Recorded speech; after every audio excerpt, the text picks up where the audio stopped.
slap in the face. Long delay make some of the witnesses refuse to show up, some of the people and refuse to come forward.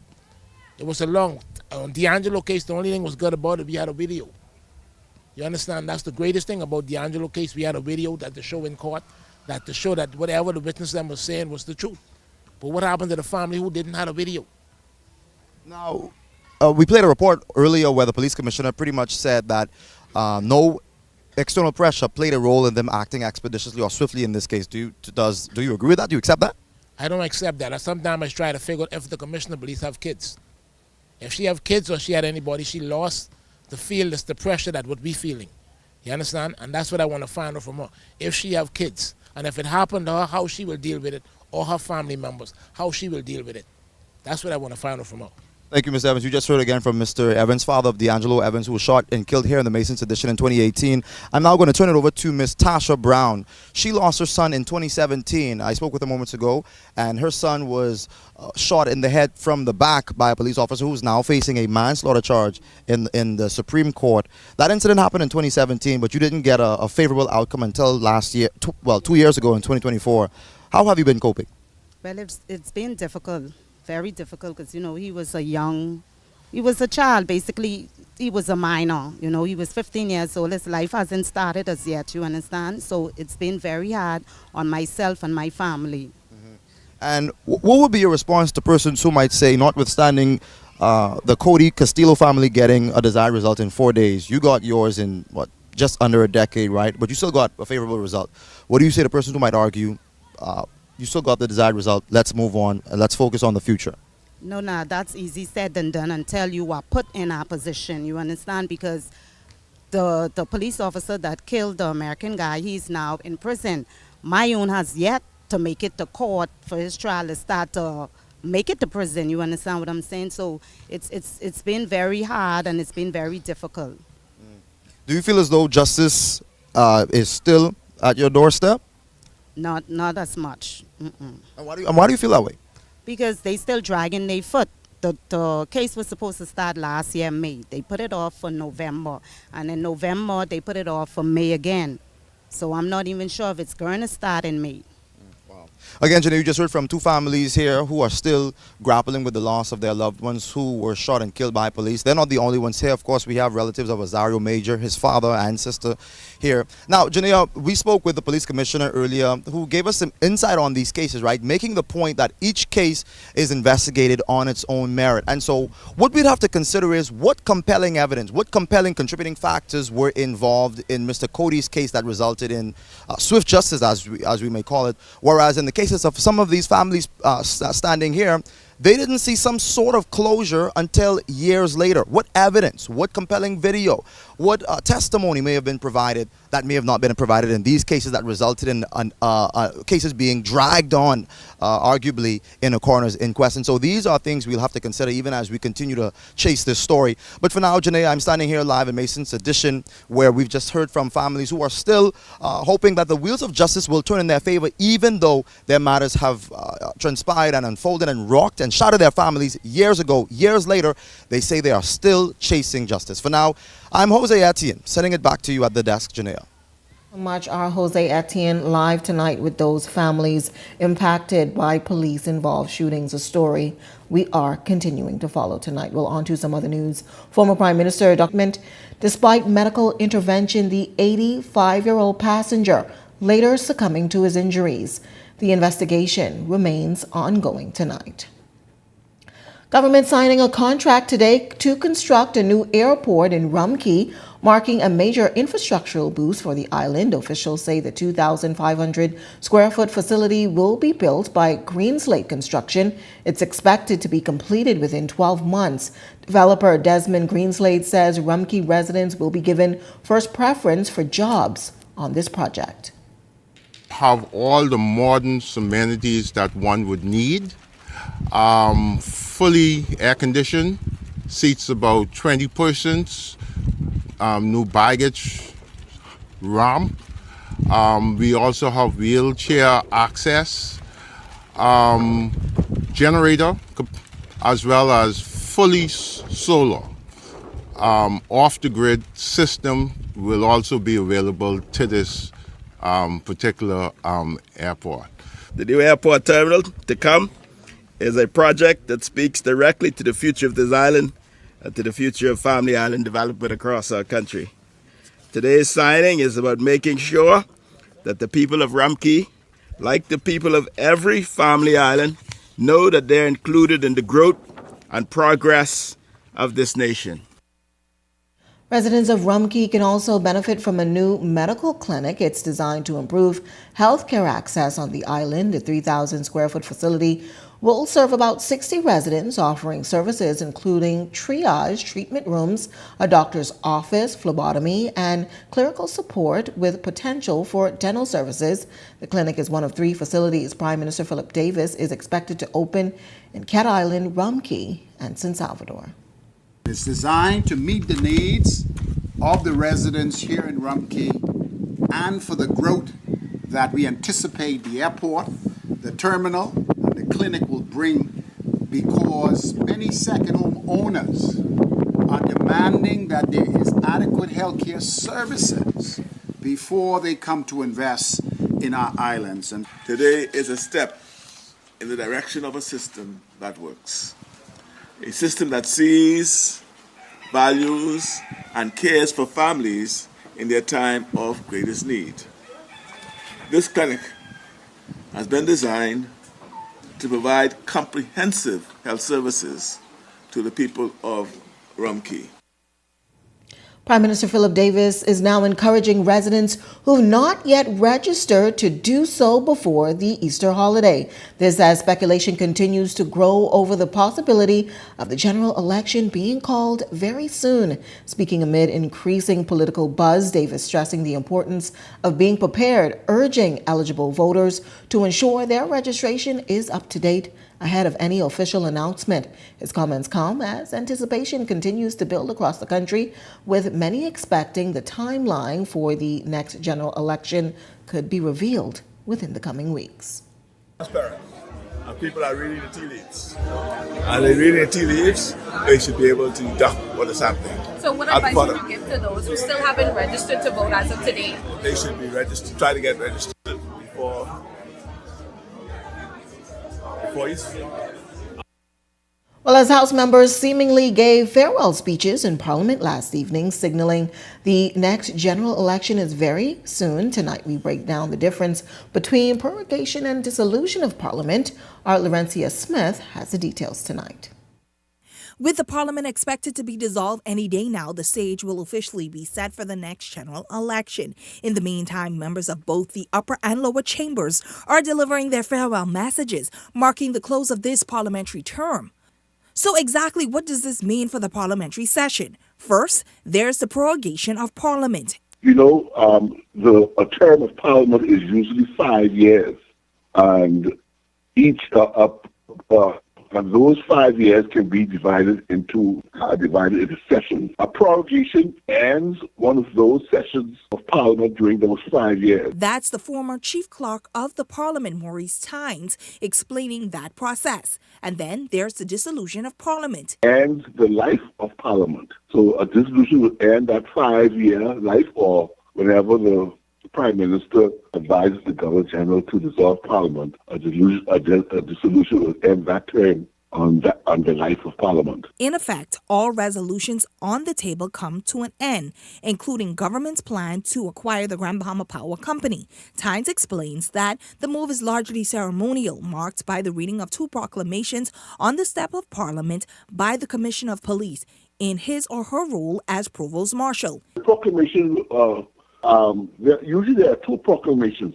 One dissolving Parliament, and the second proclamation would give the date of the new Parliament. Or, sometimes they put it in one proclamation, but our tradition has been to do 2 separate proclamations. Under the Davis administration, Parliament was prorogued in August of 2023, allowing government to reset their legislative agenda. We saw the reopening of Parliament in October of 2023. Tynes noted that in many developing countries, prorogation happens regularly, even annually. But because it's less common in the Bahamas, the process can seem mysterious to the public. Now, when the parliament reconvenes after the general election, the number of seats will increase from 39 to 41 for the first time in some 20 years. Laurencia Smith, Eyewitness News. Former Prime Minister Dr. Hubert Min is also urging voters to choose person over party, as he says oftentimes good members of parliament are voted out of office, leaving constituents to suffer. He made this plea as parliamentarians wrapped up debate in the House of Assembly last evening.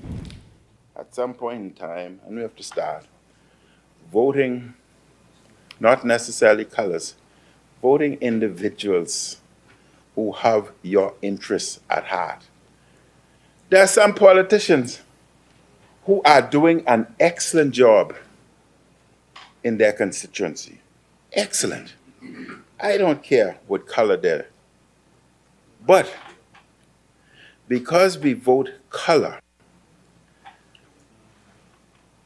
sorry, I'm going to call a name, the member for Seabreeze. The member for Seabreeze is doing a good job.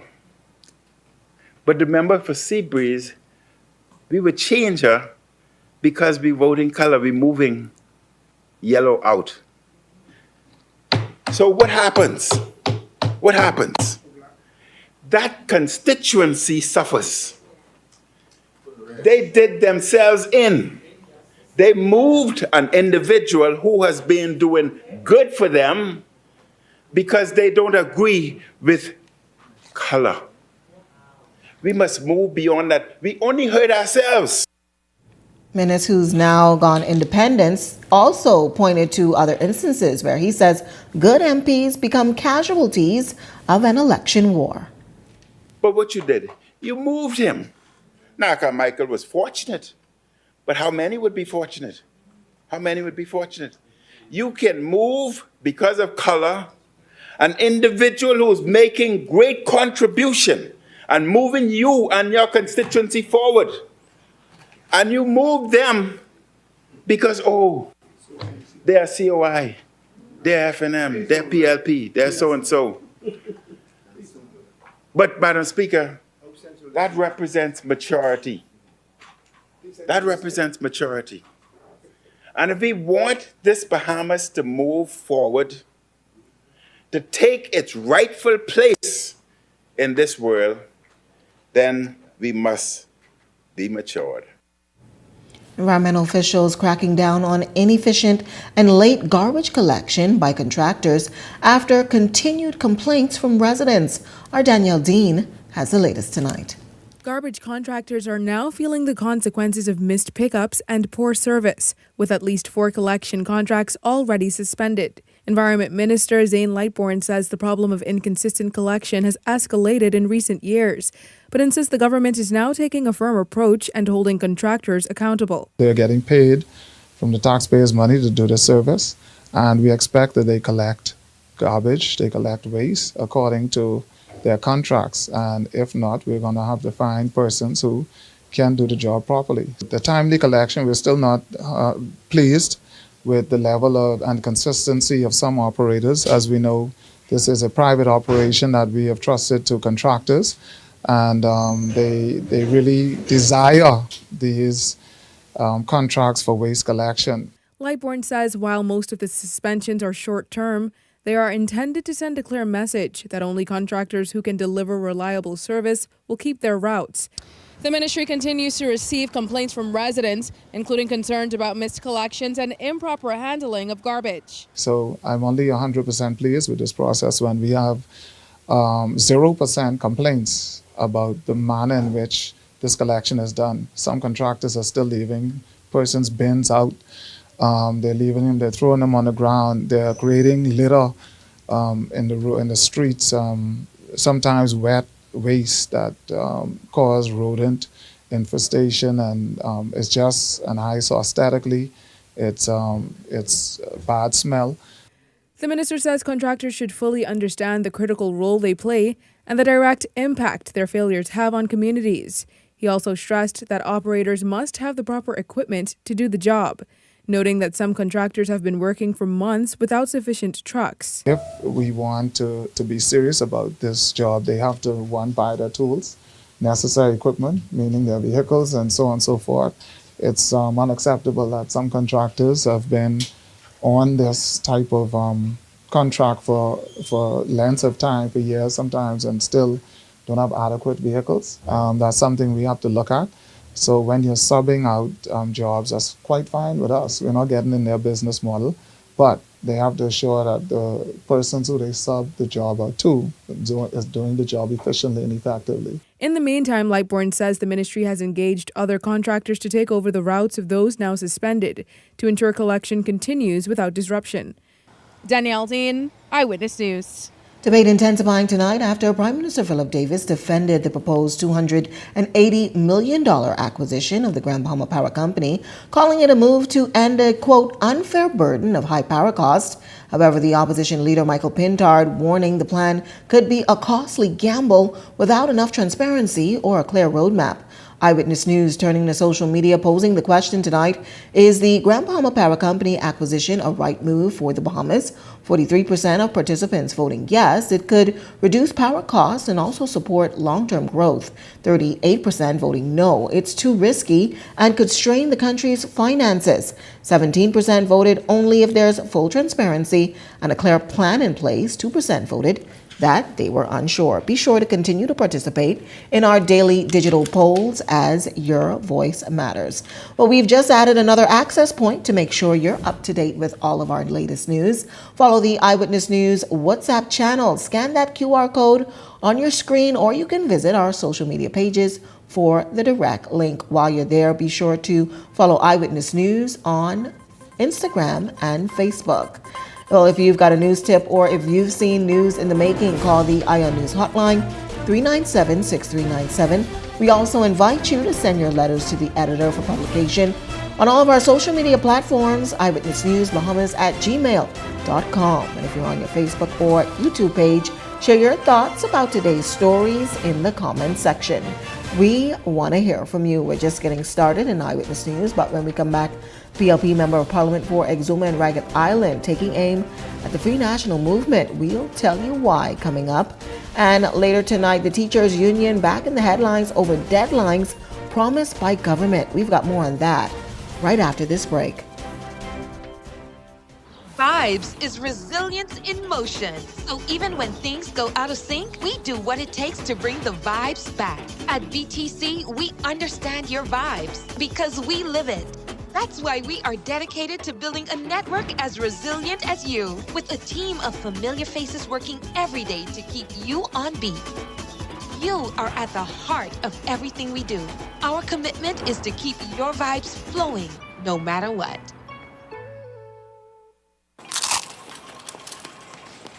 John, I just found out that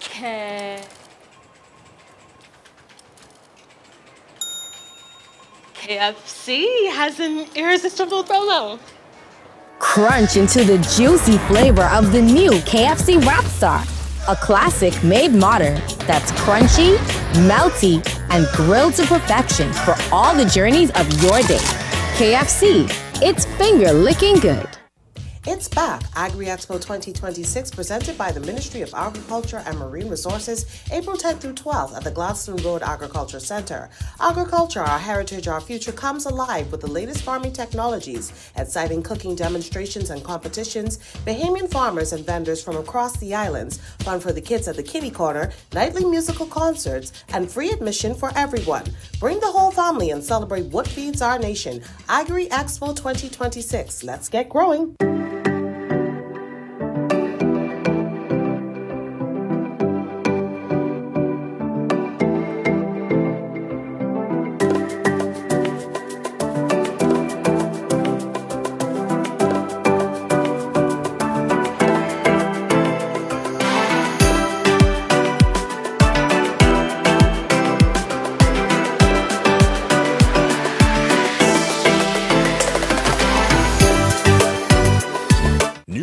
Airports are connecting our islands. Energy reform is bringing electricity prices down, while young Bahamians are stepping up, gaining new skills for new opportunities. Respect for workers, support for entrepreneurs. We're modernizing energy and infrastructure across our islands and preparing Bahamians to succeed in a new economy. Transformations this big take time. Let's choose progress. This segment of Eyewitness News is brought to you by EV Motors Fleet Sales Division. For 2026 commercial vehicles, call 821-2403 today. Welcome back. Here's a look at your Eyewitness News gas tracker. You're getting the cheapest tonight at Rubis, $5.31. Esso coming in at $5.45. Shell still the highest tonight, $5.77. Welcome back. You're watching Eyewitness News. Well, Deputy Prime Minister Chester Cooper, he's mincing no words tonight as he's accusing the Free National Movement's candidate for Exuma, Deborah Moxie Roll, of seeking political mileage from the tragedies of Exumians. His comments coming on the heels of a traffic fatality in Exuma, which triggered scathing criticism from Moxie Roll about infrastructural woes on the island and concerns about ambulance response. This as the FNM's candidate also highlighted some infrastructural issues at the island's airport after an emergency flight was unable to land due to lighting issues. I serve the people of Exuma. I don't seek to serve or please that small group of critics who seek to benefit from people's misfortune. It's despicable, quite frankly, and it's very disappointing that would-be leaders will seek to leverage people's distress and sometimes grief for cheap political points. But I'm happy that Exumians are discerning people. The Bahamian public are intelligent. Our voters understand gimmicks and what we call politics. Now, while Cooper is dismissing his rival's criticism, he accepts that more could be done for his constituency, even amid ongoing road work and other upgrades. In the final analysis, they understand the work that I put in as Member of Parliament for Exuma, my love for the island, my compassion for the people, and my desire to serve. Let me say that we, in some areas, can do more. We continue to do the best we can with the limited resources we have. We don't stand on our soapbox and give an impression that all things are working perfectly. But, you know, governance is about solving the issues given the limited resources, and we're doing just that. Nevertheless, Moxie Roll is doubling down, insisting that the ongoing tragedies continue to expose the island's healthcare crisis. A young man, unfortunately, has died. He waited for an hour for an ambulance that should have come within minutes. And the Deputy Prime Minister of this country, the man who has sat at the cabinet table for 4 years while Exuma's healthcare crumbled, looked at that tragedy and called my response an attempt to earn political brownie points. That tells you everything you need to know about this government. Let the record show the state of healthcare in Exuma is at an all-time low. And it did not happen by accident. It happened because this government made choices. I have extended my sincere condolences to the Roll family whom I know and care for. But condolences are not enough, and neither is silence followed by spin. If Mr. Cooper believed that attacking me would silence this voice, he has badly miscalculated. I am not going anywhere. Meantime, Bahamas Union of Teachers President Belinda Wilson advising that she's not received a revised counterproposal from the government on Wednesday, as was agreed. However, she reported receiving written communication that the government's Labor Relations Unit has presented all of BUT's concerns to the Prime Minister. As it relates to, but not limited to, the following: salary counter proposal, rental allowance, geographical posting allowance, and increased salary scales. According to the government's negotiators, these matters are receiving the urgent attention of the Prime Minister. we will have to decide how much time we are prepared to give to Prime Minister Davis, the Minister of Finance, as we are aware that the country is getting ready for a general election, and these matters have been outstanding since November of 2025. She's urging union members to utilize their 1-hour lunch break and banking leave allowance tomorrow, that's Friday, during government payday to check the status on their accounts and advise that updates will come soon on the way forward. You are entitled to your banking leave. You are also entitled to your 1 hour for lunch. So take your lunch and do your banking. Stay tuned for the update on the Prime Minister's response as it relates to our industrial agreement, the salary counter proposals, and all of the other outstanding matters as it pertains to the industrial agreement for 2025 to 2028. Well, food security now a growing concern in the Bahamas, with over 90% of food imported. That cost being driven up and leaving the country vulnerable. This week, the Ministry of Education turned their foyer into a live market, giving students a chance to sell what they grow in their greenhouses and learn the value of homegrown food. Patrice Green, Education Officer with responsibility for agricultural sciences, she explains how students are learning the value of growing their own food. Food security. You know, we now have a war, and prices of food are going up. So if everyone can plant something in their backyard, it can help. And household food security is important. We have students who have backyard farms. They understand the importance of food security, growing your own food, eating healthy, because the food that we grow contributes to our produce grown on the farm.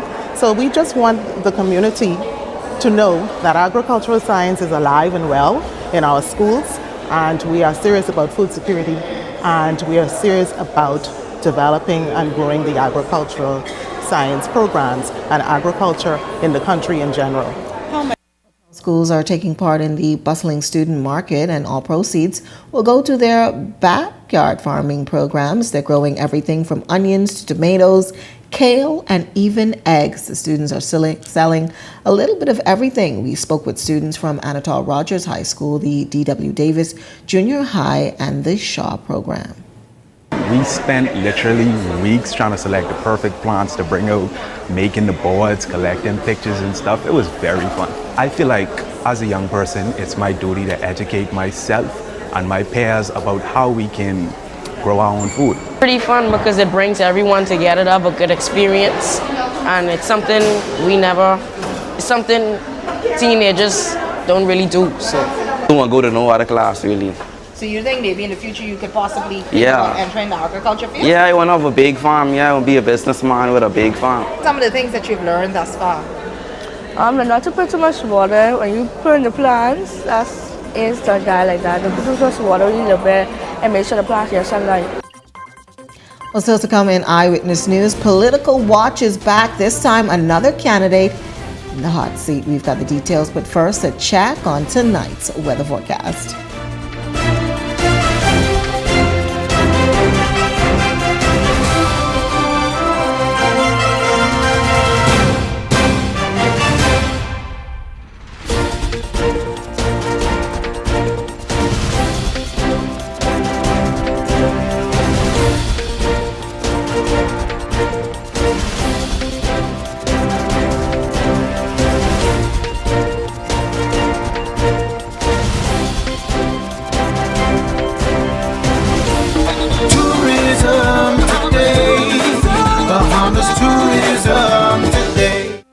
at the recent Bahamian Music and Heritage Festival in Exuma. Deputy Prime Minister and Minister of Tourism, the Honorable I. Chester Cooper, as well as Bahamian performing artists, Iron Store and Funky D, spoke to the cultural heart of the event. This is the 20th Bahamian Music and Heritage Festival. Started right here, continued for the last 20 years. This is about rhythm and resilience. This is about art and culture. This is about domestic tourism and the economy here in Exuma. Our vendors have done very well over the last 20 years. And this event is a signal of what the Ministry of Tourism do all across the country. This is one of my favorite festivals, and I am delighted at this time to be the Minister of Tourism as we celebrate 20 years of this Exuma Festival. Supporting our artists means supporting our culture. Our culture is who we are, and we must continue to teach it in our schools, celebrate it at festivals like this one, and support our creative artists at every occasion we possibly can. I feel like Bahamian music is so important. This is all we have, bro. This is us. And I always say that no one could do what we do, but we could do what everyone else do. That's how important our culture is. You know, it's always a pleasure when you come and you have all of your, it's like everybody gives you a different little piece of what the culture is about. Music is me. I live, eat, sleep, drink music. And the culture of the Bahamas is like, always give me a great, that's what gives me the energy. The culture and the people, that's what it's all about. For more tourism updates, visit Tourism Today or Bahamas.com. I'm Michael Miller, and this is Tourism Today. Bahamian ownership in fly fishing is very important. Not only does it create opportunities for Bahamians, this is our industry, so we're proud of what we do. Opportunity is important. It's the story of my life because with the opportunities, you can chart your own course. Prime Minister Davis and his team see the opportunities by providing these grants and what it can do for our country. It's just wonderful. And I'm glad to see these ventures working so that other people can get involved. This is real. Let's do it. Let's do it. Let's help ourselves. There are a lot of new opportunities in our country. We are building an economy that includes everyone. And you chose to come to PTBI. The best place to learn. Expanding and updating PTBI. It prepared me for the future to be an entrepreneur. And this is what this is all about. We are creating more opportunities for more Bahamians because opportunity is the key to success. Now is the time to spring into savings with the specials at Super Value and Quality Supermarkets. Kraft macaroni and cheese, 5.5 ounces, 89 cents. Mega Malt, 11.2 ounce can, 99 cents. Bone-in chicken breast, $1.99 per pound. Green cabbage, 99 cents per pound. Sweet cantaloupes, $2.99 each. The savings you are craving are on special at Super Value and Quality Supermarkets. You're watching Eyewitness News. Welcome back. Political Watch is back. A new face entering the political arena for the Progressive Liberal Party. Owen Wells, he's known for his work in the courtroom. He's now stepping into the public spotlight, hoping to take that same fight for the people of St. James. Our Janelle Longley has the details. Laid back but confident, Progressive Liberal Party candidate Owen Wells says he's ready to make good on his promise to deliver results for the residents of St. James. And according to him, it's not a promise that lies in wait. I hit the ground running from day one as if I am the MP for St. James, because I intend to be the MP for St. James. But one might wonder, with great success in addressing the needs of residents thus far without the electoral seat, what's the point of running for office? Mainly infrastructure issues, safety issues, and environmental issues, whether it be Munnings Road with the lack of lighting. Since I've been nominated, what I have done for that particular area, I've advocated directly with BPL for the installation of lights. There's also issues with infrastructure, whether it be flooding and the former Tall Pines area. What have I done there? I've already advocated for that. We've got roads paved. We're working on drainages. And he's got a 10-point plan that outlines just how. But the question is, will this be enough? The constituency, made up of a cross-section of areas from western New Providence, has never been joined in this way before. And as a newcomer, he faces Free National Movement Deputy Leader Shannon Dawn Cartwright, a familiar face to the frontline arena, and Latoya Bain Stirrup, the flag carrier of the Coalition of Independents. Well, if you ask him, this seat is his for the taking. Being an attorney, I'm used to advocating for just my clientele, but being in Parliament, I'll be able to advocate for the whole constituency of St. James and for the wider Bahamas, and I look forward to doing exactly that. They tell me every day they're happy for a new face, not just a face as a politician, someone who is a professional, has professional ideas, and is just not worried about politics and just talk. That's not what I'm about. I'm about getting things accomplished, and you can see it in my professional life, and now it's going to transcend over to my political life and my public life. Janelle Longley, Eyewitness News. Thanks, Janelle. Still to come in Eyewitness News tonight, our Laurencia Smith has your latest check on sports. Good evening, Laurencia. Good evening, Janelle. Well, it is the springtime, so that means MLB action is back. So I'll tell you more about Jazz and the New York Yankees in their opener. Straight ahead in sports.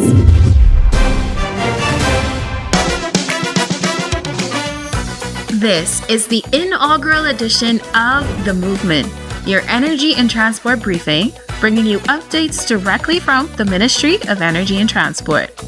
Welcome to The Movement, live from the National Energy Summit. We begin with Energy in Motion, an inside look at the National Energy Summit 2025, where leaders, students, and stakeholders all gathered to accelerate the Bahamas' energy transition. Guided by the theme, Shaping a Sustainable Energy Future Through People, Power, and Partnerships, this summit stands as the signature annual event for the Ministry of Energy and Transport.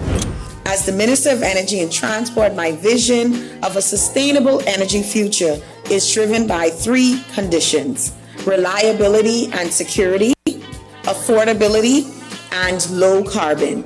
Across 2 impactful days, innovation, discussion, and collaboration filled every room. Let's use the summit to deepen our understanding of where we stand. These are the first steps in a process that will benefit Bahamians for generations. The Minister of Energy and Transport recorded key milestones: 488 steel poles replaced, over 9,000 feet of underground cable installed, power outages reduced by 86% on New Providence, and across the Bahamas, more than 18 new power stations are being developed, introducing solar, LNG, and energy storage systems. Whether you live in Bimini or Nagua, the Ministry of Energy and Transport is dedicated to ensuring reliable, affordable, sustainable, and low-carbon electricity for everyone. I'm Larissa Lundy, and this is The Movement, your energy and transport briefing. Stay with us. This is definitely the time for BAMSI to continue to build on the progress that we have made. There's now drone technology. There's now year-round container farming. You have hydroponics. You have aquaponics. You have precision farming. There have been record numbers of enrollments, record numbers of flat fishing certifications. We've had record enrollments in our online courses. Students from across the family of islands. Because in BAMSI, we are not just cultivating produce, we are cultivating producers.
Eyewitness Sports is brought to you by 103.5 The Beat.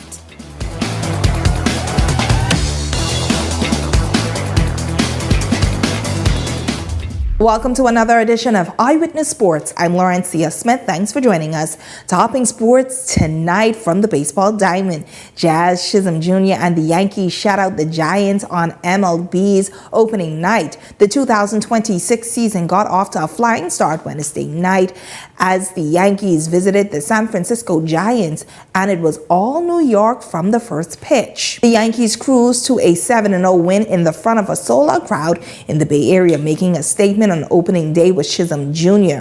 showing off his all-around game with a highlight reel catch, going 1 for 3 with a run and a stolen base.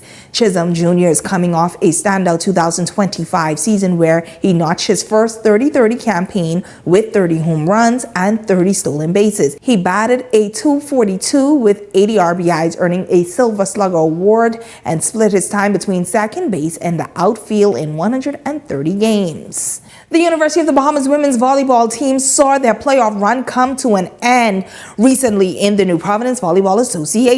In a must-win game, 2 of the best of 3 series against the Lady Warhawks, UB struggled from the start. The Lady Warhawks dominated the first set, racing out an 8-2 lead and closing it out 25-9. UB showed some fight in the second set, narrowing an early 8-5 deficit to just 2 points at 16-14, but they could not sustain the momentum, falling 25-17 and dropping a 2-0 hole.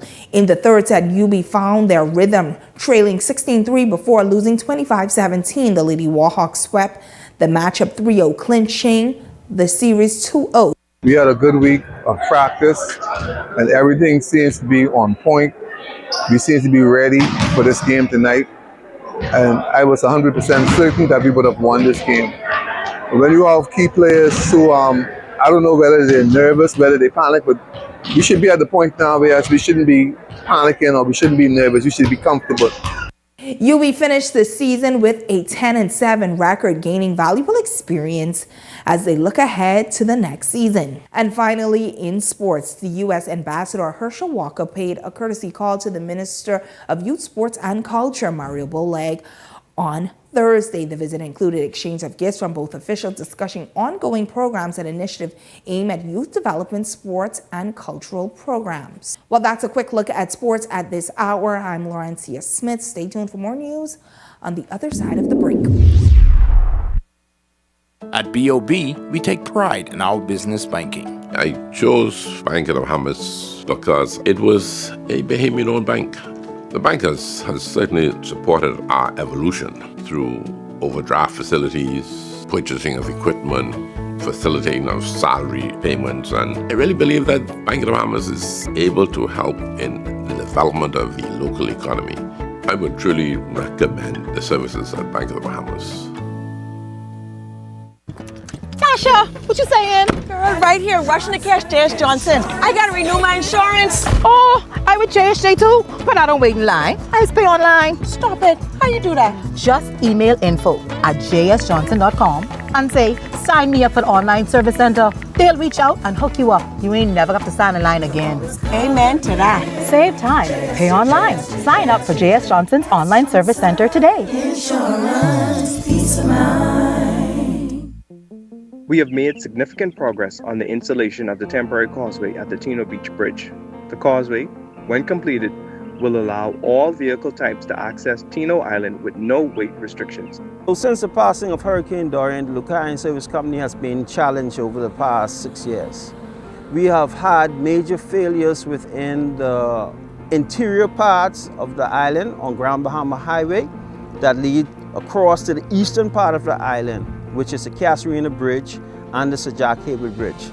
In August 2023, after an inspection of the Tino Beach Bridge, there were some concerns. And for 2 years, we've been working very closely with engineers here on island and those that are from out of Nassau as well to ensure that we had the best results going forward. We've been exploring various options to replace the bridge to ensure that we make the best decision on the way forward for long-term sustainability. The causeway will be built by simply dumping fill into the canal. This fill will be compacted to engineering standards. After it's compacted, an asphalt top will be added After the asphalt top is added, there will be jersey barriers and other traffic management tools to make sure pedestrians and road users are safe. Currently, this is an emergency repair that we're doing right now. It will allow residents on the southern side of the bridge to return to a sense of normalcy. Bukhari Service Company and Tamarind Development Company, we take the environment serious. We want to let everybody know that an environmental study was completed. And we are following the environmental monitoring plan that was provided. We continue to work along with stakeholders and also with outside and exterior entities to make sure we adhere to the plan and we are accountable. And any concerns that they bring to the table, they are foremost addressed in an urgent and controlled manner. You're watching Eyewitness News. Well, that wraps up news at this hour, but coming up and beyond the headlines with Shanique Miller, it's a look at all of today's top stories. That's coming up and beyond the headlines. It starts right after this. That does it for us here at Eyewitness News. It's certainly been a pleasure having you in our company tonight. On behalf of the entire news team, I'm Janae Noel saying good night, be safe, get out there and register to vote. Hey, it's time to lock in your vote. Your vote is your power. With the new boundaries in place, you may need to transfer or confirm your voter registration. And if you have never registered or didn't plan to vote, don't get left out on one of the most important decisions of your future. Make sure when election day comes, you're ready to say, your say, your vote, your choice.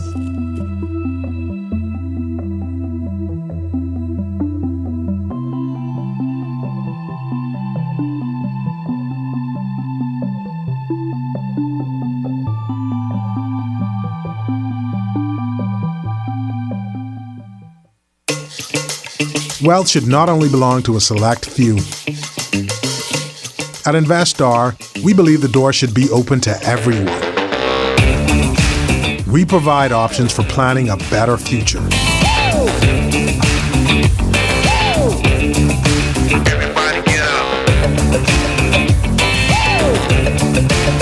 Our investment funds are designed to assist you in reaching your long-term financial goals.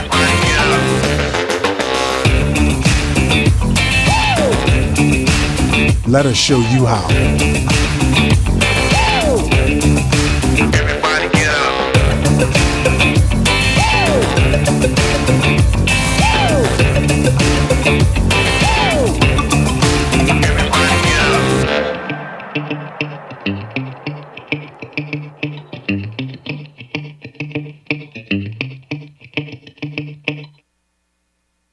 Play for fun, not for funds.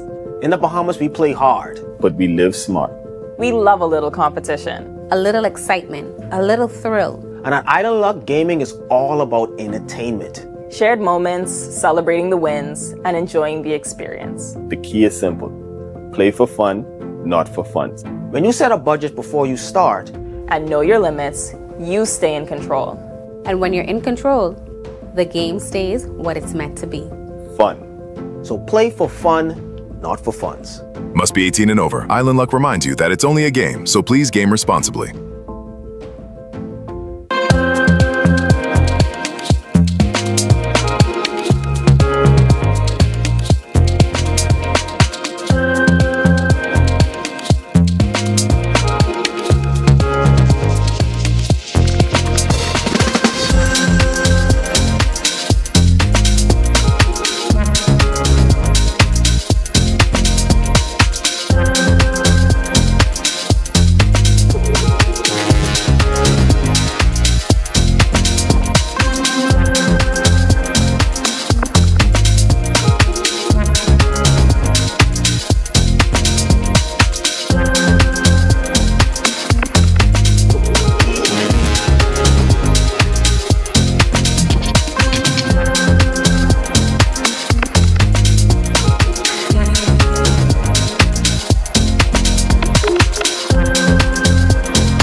Welcome to Paradise Premium Foods, where exceptional taste meets everyday convenience. Right in the heart of Hurricane Hole Plaza, whether you're planning a beachside brunch, an intimate dinner, or simply restocking your favorites, we offer only the finest selection of local and imported goods, handpicked for quality, freshness, and flavor.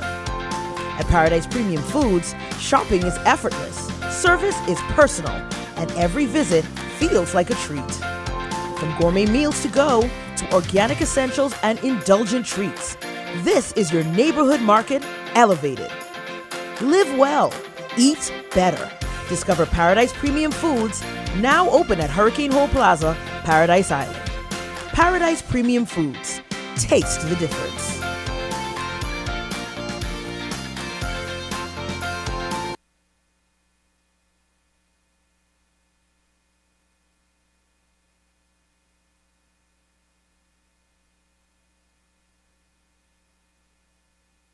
Those of management, ownership, or production unit of the Verizon Media Group. Beyond the Headlines is a production of ILTV Studios and cannot be reproduced or represented in part or entirety without express written permission of the Verizon Media Group. Beyond the Headlines is the intellectual property of the Verizon Media Group. Copyright 2021.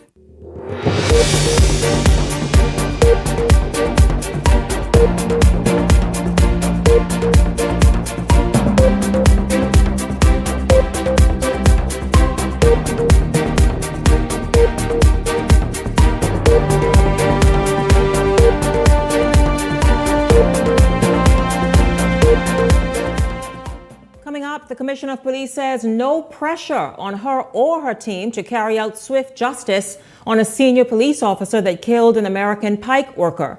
Also tonight, former Prime Minister Dr. Hubert Minnis says while he supports the Grand Bahama Power Company deal, it has to mean more for Bahamians. Here's a question. Do you remember that emergency flight in Exuma that resulted in the death of an elderly man simply because the flight could not land? Well, Deputy Prime Minister Chester Cooper says the results of that investigation are in, and later, the right to vote and the importance of embracing the opportunity. A permanent resident of more than 30 years asking Bahamians not to take it for granted. This is Beyond the Headlines. Good evening. I'm Shanique Miller. It's great to have you along this evening.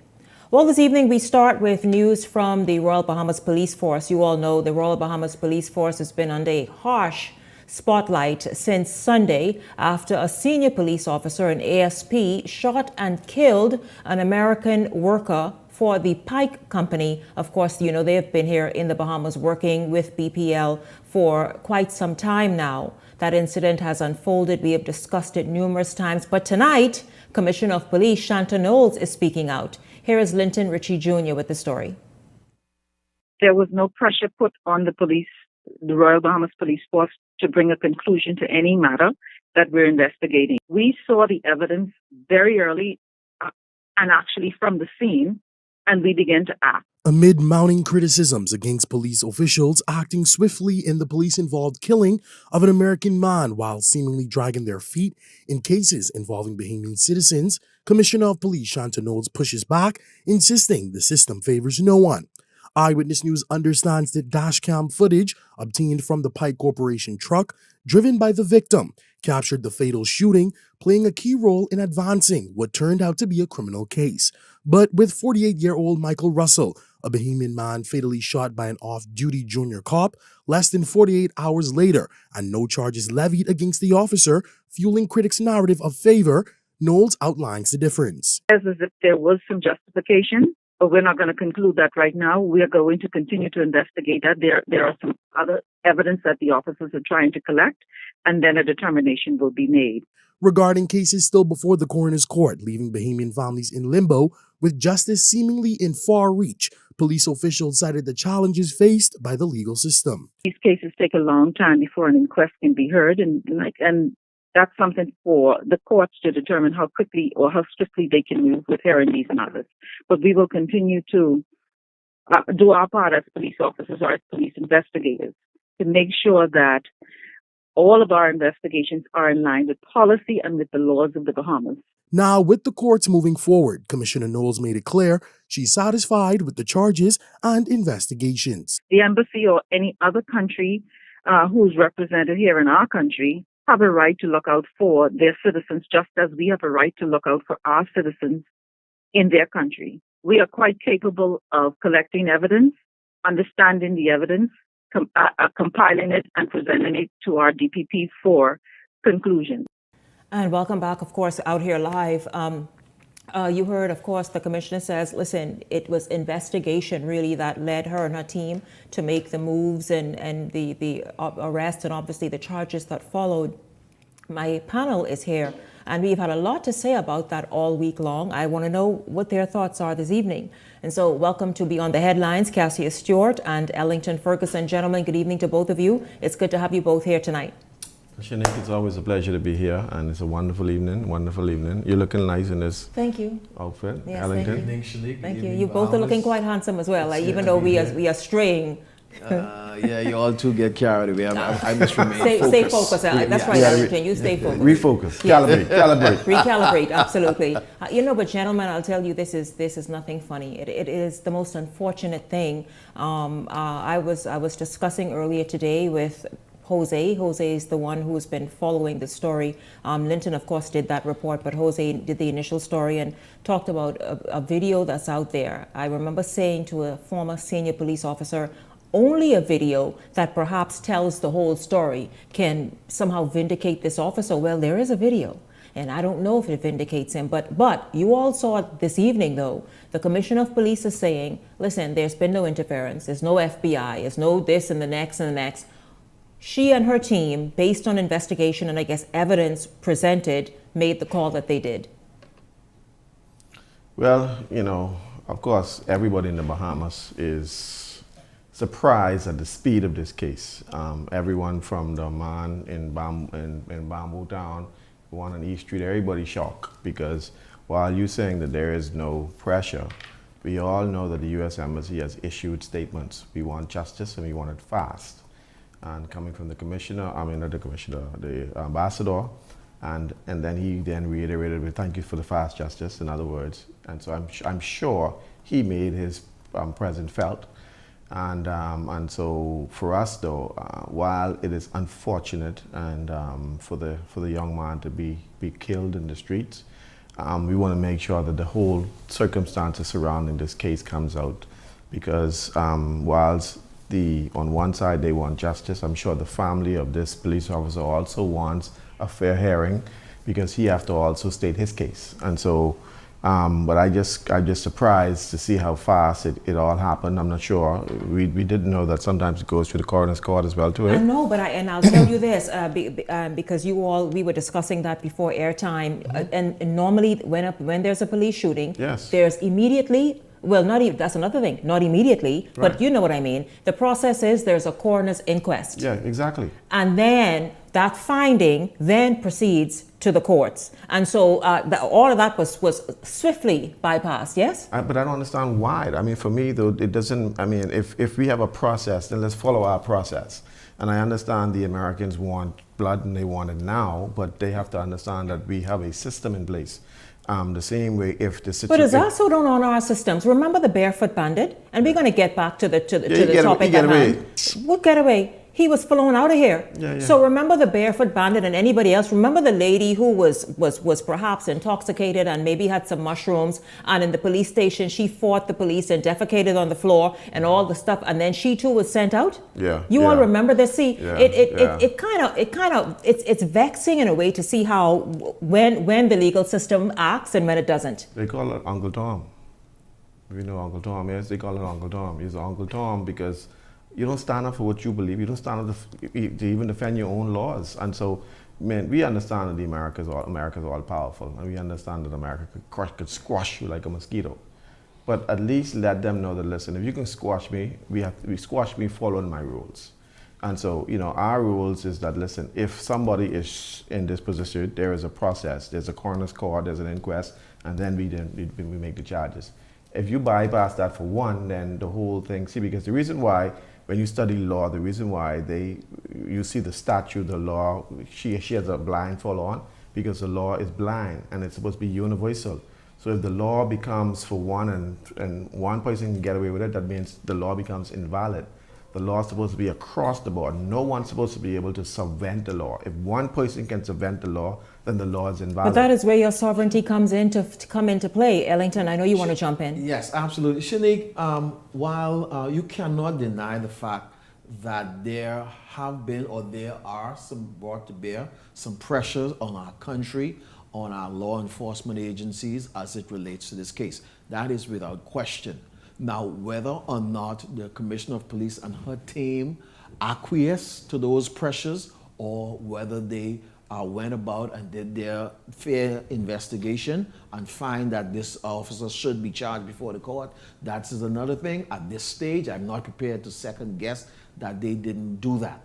You all mentioned about the coroner's court and all of that. Normally, and I think this is the way how it goes, with the coroner's court, that normally takes place when police kill someone in the course of their duty.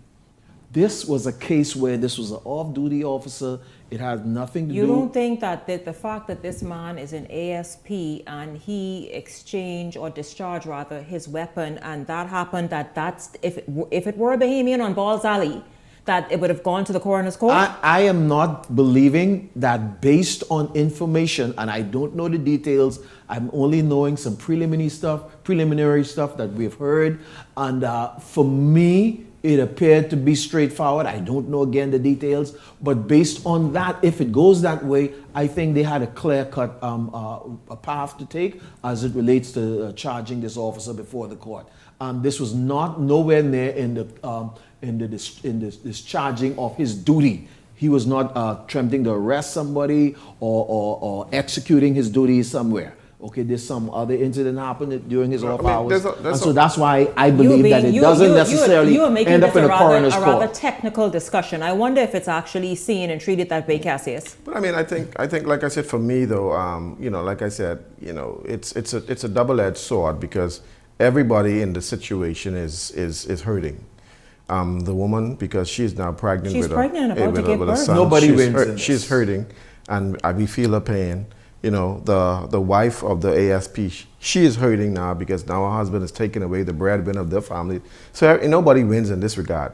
But my thing, was it a deliberate attempt? Was it a deliberate act to kill this individual? And that's my issue because, I mean, you can't bring a life back, one. But, murder and manslaughter is two different things. But maybe careless behavior or not properly being very disciplined in your decisions and your actions. Judgment. Maybe that too comes into question and would be classified as murder as a result, especially if you cost a life. So I'm not sure how they're gonna because I'm sure the attorneys who are the opposing attorneys will be able to argue that because this man didn't set out to say I'm going to kill this individual. And so, whether he's charged with murder or manslaughter or whatever, however it comes out, I'm sure that they'll have good grounds to argue that because I don't see him deliberately trying to kill this individual unless they had some issues before. If they had some issues before, then yeah, I could understand that's murder. But if they had no issues before and this just arise and all of a sudden now, according to what the police report was, he thought the vehicle was coming at him, so he pulled out his weapon and discharged his weapon and the man was shot. So it becomes a very, very gray area to really look at. But the lawyers will have to deal with this because it's going to be a very interesting case to follow. I'll tell you this, of course, this is a case that we will obviously be watching very closely. We all want to know the real story and hear exactly what took place. And was this officer perhaps just maybe a little overzealous? Again, it's unfortunate.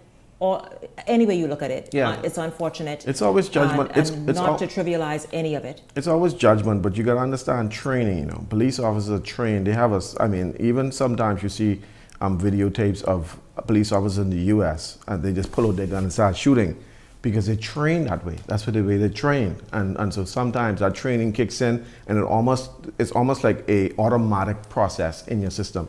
You don't even think. You just know what you're trained to do. And so.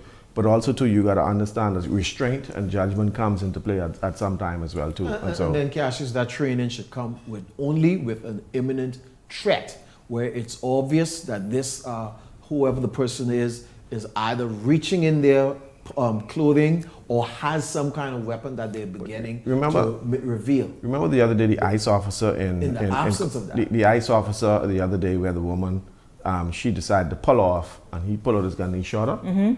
And she died? again. And so people saying, "Oh, why did you kill the woman? She was unarmed." Now, in that instance, when we saw the video, that vehicle was aiming towards him. Right. Now, could he have?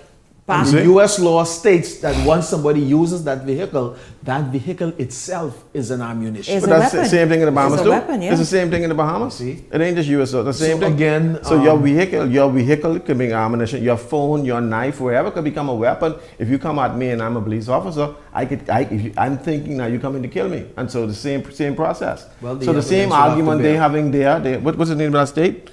It was in that state. The same argument they have in that state. Minnesota. The same argument we have in here because it's almost similar cases. It is. You know, the police coming at you with a car, and you coming at the police with a car, and you get shot. What will the video evidence show, though? What will the video evidence show? What will the? And I spoke with a former senior police officer. I remember saying, "Listen, video evidence is going to be the thing that either damns this police officer or frees him and makes it manslaughter or some other lesser charge." So I heard that there's a video. What will that show? What will that determine? And so, gentlemen, let's move this along. Former Prime Minister Dr. Hubert Minnis is saying, listen, the Grand Bahama Power Company deal is a good one.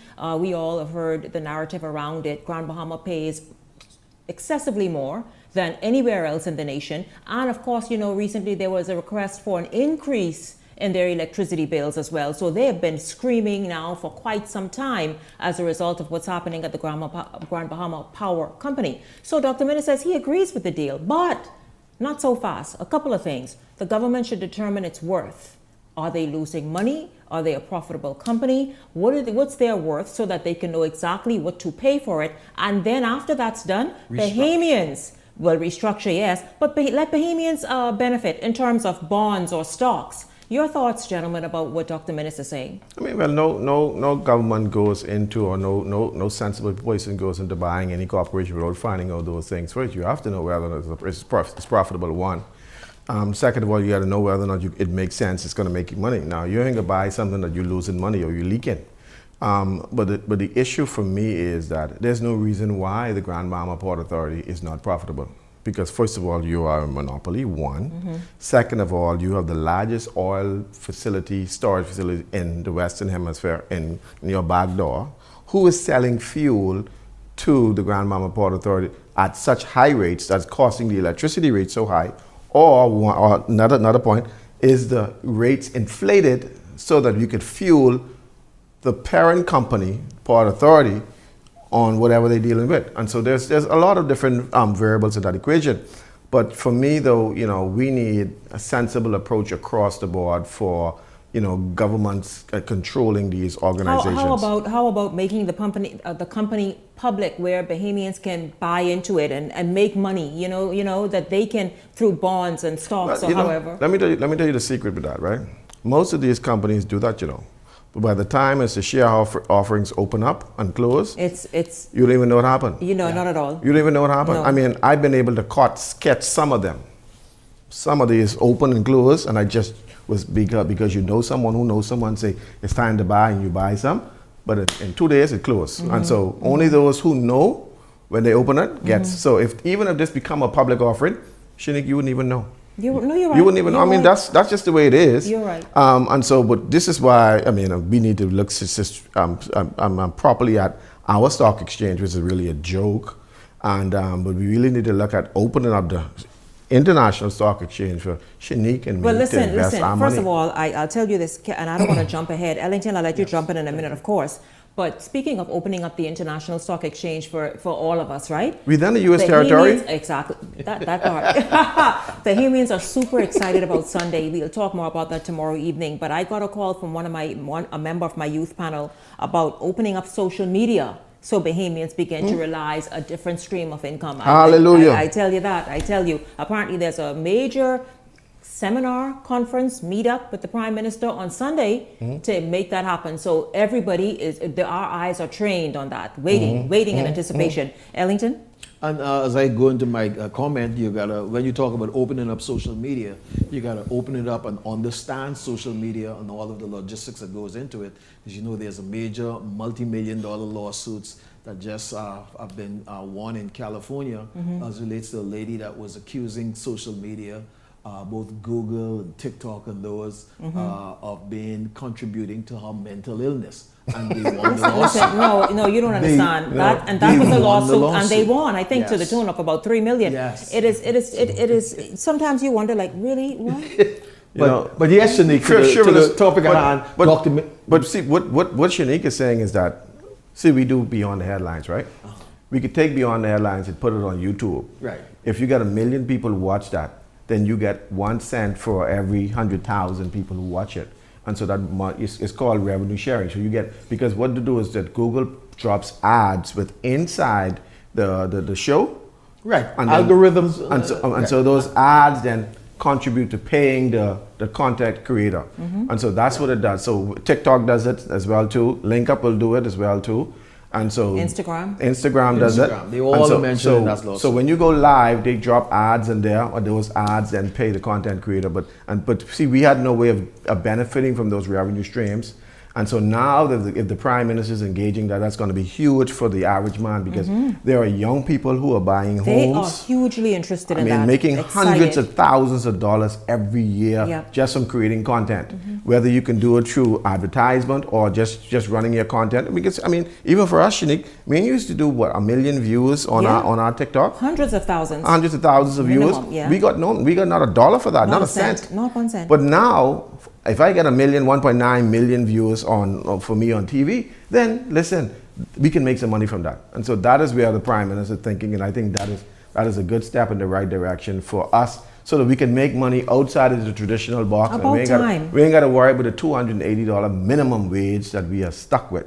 About time. And yes, they just can figure out how we can tax us now with that. Oh gosh. That goes without saying.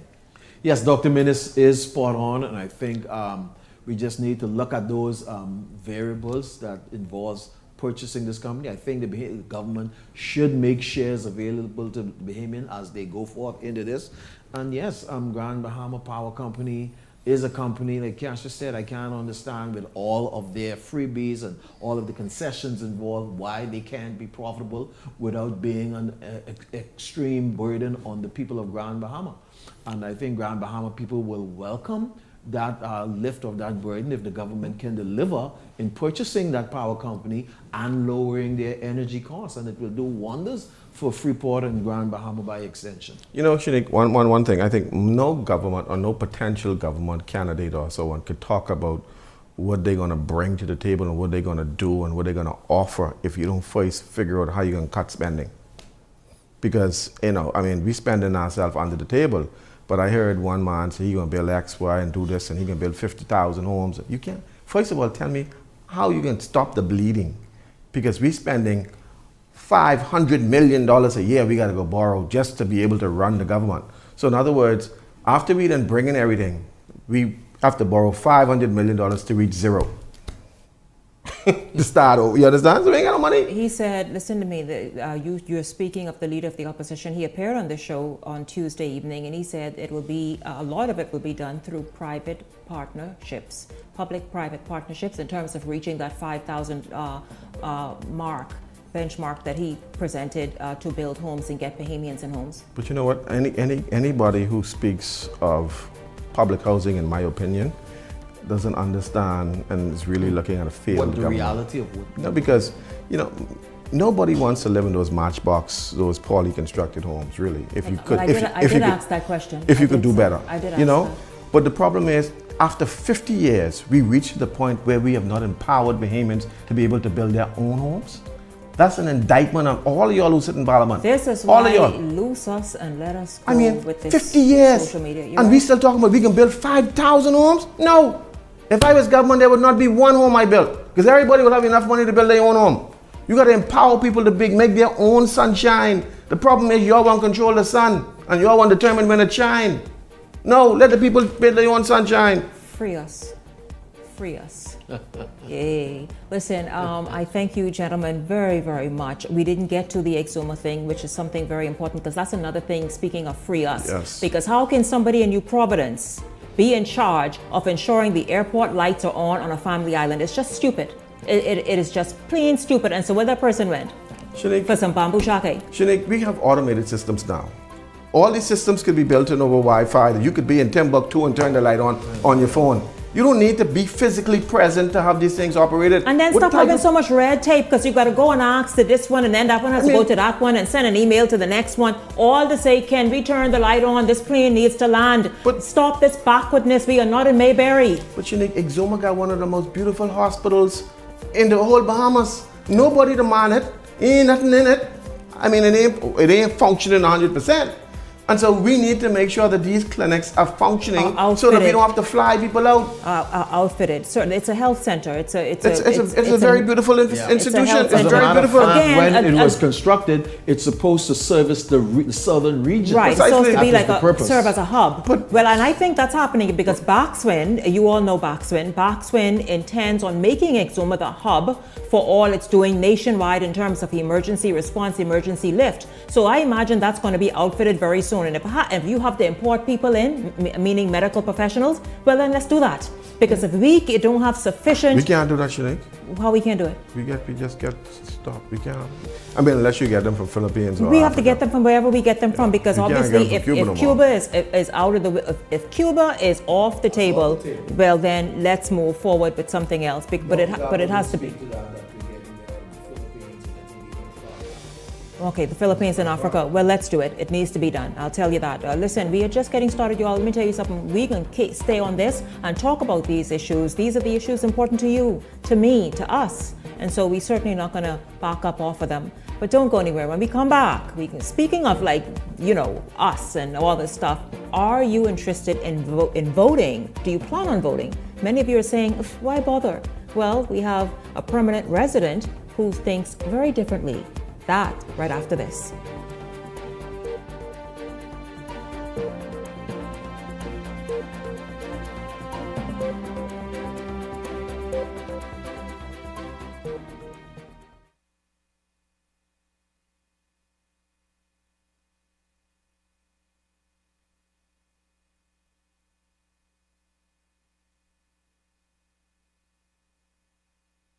Hey, it's your boy Charlie Bahama here at Superwash, Superwash's newest spokesmodel. And I'm here to tell you about Superwash's large capacity washers and dryers for all your big loads. I know I see that Charlie Banana coming here just now.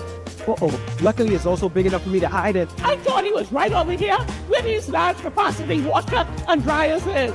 They're big enough now to handle your big loads, you know. Yeah, like your comfort on your blanket. But just look at us. Somebody forget to turn on the dryer. Oh, stop!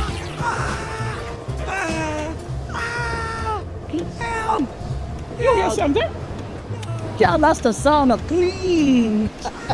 Superwash washes you, processes you, and entertains you 24/7.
Call Consumer Protection Commission. When they pick up, I file a complaint. And quick as that, I get my money back, boy. Don't mess with the CPC. Don't mess with the CPC. Hey, don't mess with the CPC. Cause why? They here to protect me. Follow the Consumer Protection Commission Bahamas Facebook page to stay up to date on tips that protect you as a consumer. It's your boy, the Immune Trick. Comfort Suites Paradise Island is the best kept secret in the Bahamas. Located directly next door to the Atlantis Resort, you'll receive all the privileges of an Atlantis guest with all the benefits of a Comfort Suite stay. Enjoy everything Atlantis has to offer, including Aquaventure Water Park, plus all the amenities of Comfort Suites. Free Wi-Fi, free breakfast daily, and kids stay, play, and eat free. Visit ComfortSuitesPI.com. Hey, it's time to lock in your vote.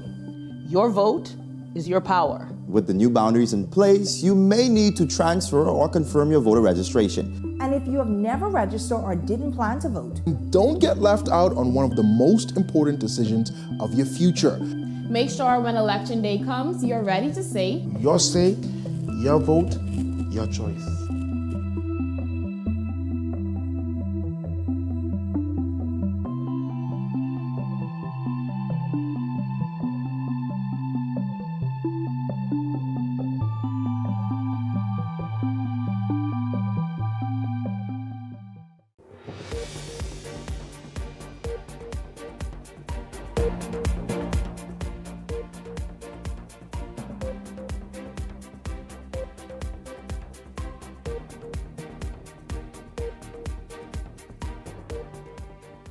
Welcome back to Beyond the Headlines. It's good to have you all tuned in this evening. Of course, you all know everyone is on the edge of their seats because they feel after Easter, then comes the proroguing of the House and the announcement.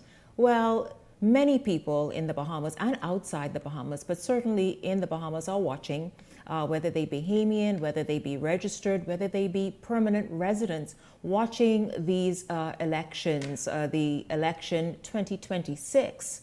Among them is a media and public relations executive, Serena Williams, who wants Bahamians to really understand the significance of being able to, one, register to vote, participate, get involved, and have a say through their vote. I am happy to discuss with her, and I'll tell you, because she is so involved and so interested, we often have a lot of conversation back and forth about exercising your civic duties and your rights and your constitutional rights and all the rest of it. And this evening, she is here to kind of, in her own words, just talk about, why it is that each citizen should count it a pleasure to be able to participate, get involved, and get that, I guess, that blue ink on their thumb, as we do in the Bahamas. Good evening to you, Serena.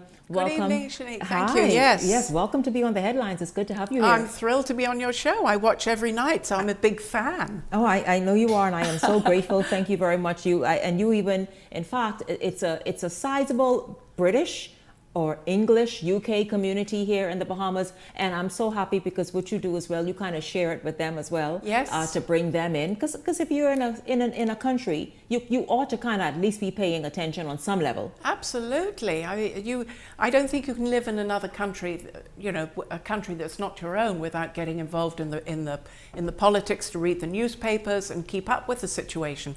I've been here since December 1985, so I really would like to vote, but cannot because I'm not a citizen. I still hold a British passport. I'm British, but I would have loved to have voted at some time. And it really hurts me when I hear people say, man, I ain't gonna vote. Mm-hmm. It's not worth it. They're all the same. I mean, it really cuts me to the quick. And I want to say to them, you should vote. It's your birthright. You're born to it. You should be voting. And Serena, many people are of that view. Oh, what's the difference? My one vote will make no difference. My one vote, it won't matter. And just as you said, oh, they're all the same. If I vote for this one, it's like I'm voting for that one. So therefore, I'm voting for none because I'm not interested. What is that? I mean, you kind of said it already, but what does that do to someone in their birthright, their citizenship, their constitutional right to be able to participate on that level and refuse to? It means that they haven't really taken on board the extent of the number of expatriates who are getting citizenship.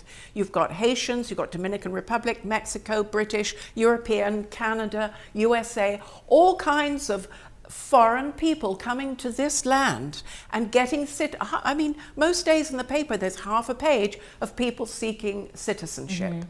And once they've got citizenship, you can bet your life they are voting. They're voting, and they are steering your country. Serena, so listen, and you know the Bahamas well because you've been here 35 years. You've played key roles in major industries and still do. And so you know for a fact that those who are naturalized, and she called many countries, you all heard that, she just didn't call the country in the South, many nations, including where she's from. You're saying once they have citizenship rights, they go and exercise their then constitutional rights. Yes, and Bahamians have the birthright. It's a privilege, it's an honor, it's a duty as a citizen of the Bahamas to vote. And I just wish more Bahamians would see it and take it on board and take pride in voting. Don't take pride in going, hey, I ain't gonna vote. Take pride, be proud and say, I'm gonna vote. I am registered, I am going to vote. For the person, and go and do it. And go and do it. For the person who has that kind of attitude, what would you say to them about the role of fair and free elections in forming and shaping the economy in the direction the nation goes, and even just directly benefiting them? I would really I would explain to them the amount of different citizens we now have of different nationalities, and how sooner or later there will be no Bahamian. We'll end up with a non-Bahamian prime minister if you carry on like this. There will be foreigners leading the country. It shouldn't be, but the Bahamas is a fabulous place. We just need a portion of the Bahamian people who don't see the importance of voting and taking pride in it and being joyful about it. They need to see that. They need to understand why they need to vote and exercise their birthright. I know you've heard the row, and it comes up every election cycle about mainly Haitians being given citizenship and all this stuff so that they can vote. But you were saying it's us, I'll say us, who are to blame because we sit on the sidelines and allow this to happen, because, as you said, they will vote, whoever they are. Yes, they will. They want to stay in the country where they are now citizens. They want to be here. That's why they fled from their own country and came here and got citizenship. But the thing is that there's nothing wrong. I'm not saying they shouldn't vote and we shouldn't have them here. It's good to have different nationalities bringing different situations to us. But the Bahamas must stand up, Bahamians must stand up for themselves, exercise their birthright, and vote. It's an honor, it's a privilege. Let's go back to the nation we want to see. Every Bahamian, even those who feel somehow disenfranchised and figure voting is not for them, how does that one vote, and obviously the collective, determine job creation, industry development, diversifying the economy, perhaps the strengthening the education system, and so on and so on? How does that vote help influence those things? Well, it does, because the more Bahamians that vote, the bigger say that we have. I mean, if Bahamians don't vote, eventually we won't have a Bahamian prime minister. It's going to happen. We've seen it in England. I mean, different mayors of different cities in England aren't necessarily British anymore. I mean, it doesn't really matter so much because England is so much bigger and we've got millions of people, and we've always been multinational. We're the Commonwealth. Yes. But I also feel that you can't help, the Bahamas cannot help in the next 50 years of looking differently. It's just, as you said, that's how the UK looks, the United States, and Europe and all the rest of it, right? However, though, we see that there is some resistance there, because there are many people who say, listen, we want to preserve what is authentically UK or British. And they have every right to want to do so, especially when the people there are not adding to the society. I think that's the main thing, when they are being destructive and committing crimes and the rest of it. And so this is what you're talking about. But I want to go, Serena, and talk about at the last count, it was determined that it's near. First of all, the interest in this election is higher than it's ever been. Yeah. It's higher than it's ever been by any demographic in the nation.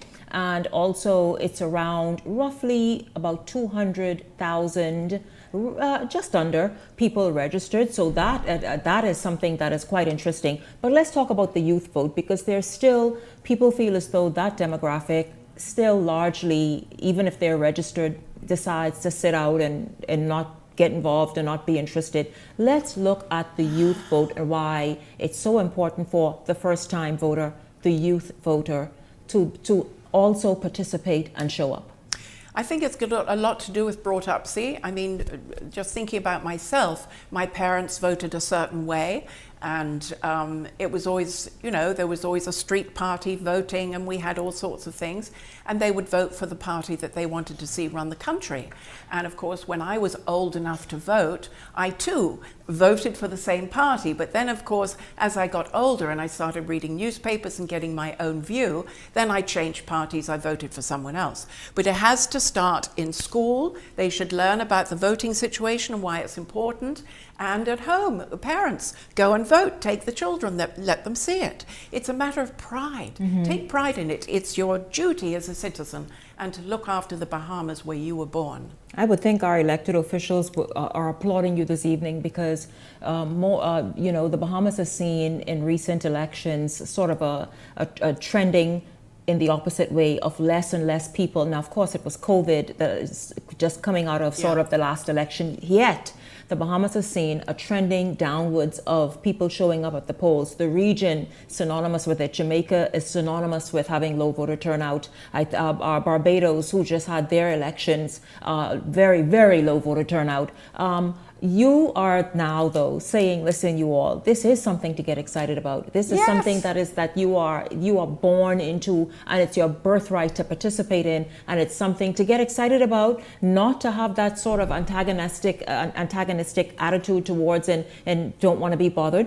Get in there and make it happen yourself. Yeah, absolutely. Take the lead. When people say, I ain't going to vote, try and change their minds, and don't be one of them. Be different. Be a good citizen and help your country and help keep it Bahamian. It's as simple as that. It's up to you, Bahamas. Right. In your experience, Serena, of course, you've lived in, you're British, you've lived there, obviously. You've lived here for many, many years. But other places, and you pay attention as a news person, what does low voter turnout do for the nation that there is a low voter turnout, in your opinion?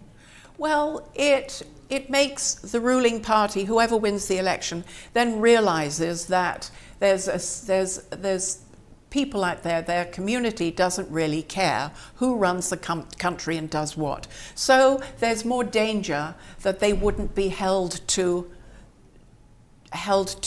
behaving correctly. I mean, if they think people don't care who they vote in or don't vote at all, why should they rule by the book? Why can't they get away with shortcuts and anything else they want to do? People aren't checking for them, they say. They could do anything they want. We must help them stay on track, vote for them, and stay in touch with what's happening. And then the opposite, and you kind of answered it, but perhaps you can say something differently. What happens when there is greater participation, when people are excited and vote and turn up at the polls? What kind of society sort of is formed by those and by that level of participation? I think a much healthier society from a sociological point of view, and also people that vote, their children see that they're voting, and the family should discuss it, why they're voting, who they're voting for, and explain it to their children and help to bring them along.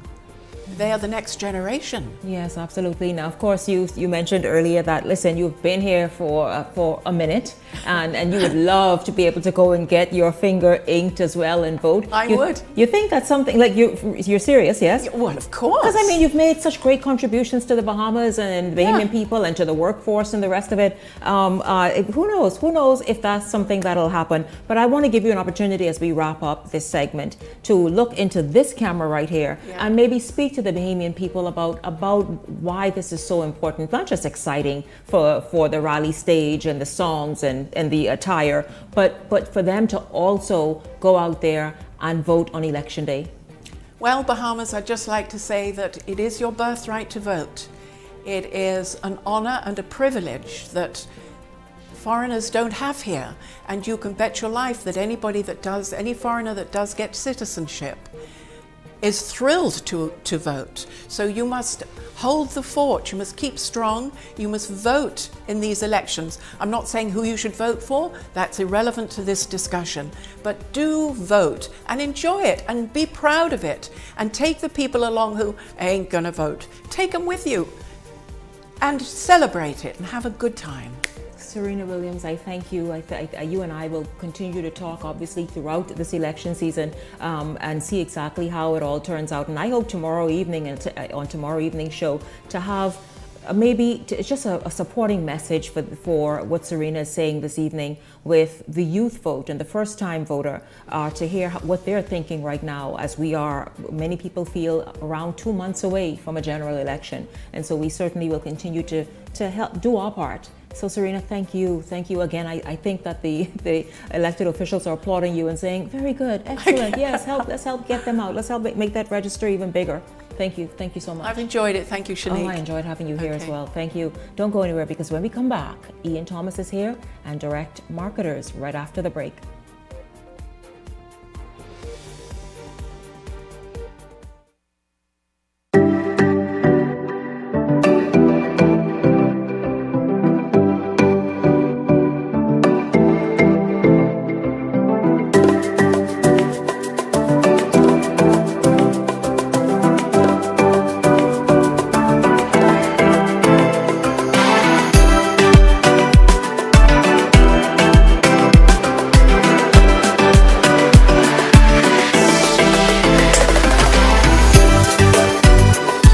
Play for fun, not for funds.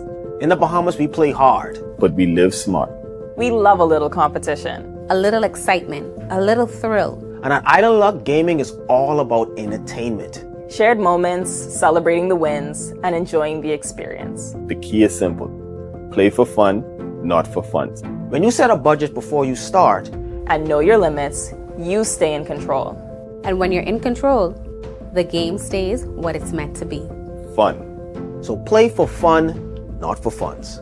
Must be 18 and over. Island Luck reminds you that it's only a game, so please game responsibly.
Wealth should not only belong to a select few. At Investar, we believe the door should be open to everyone. We provide options for planning a better future.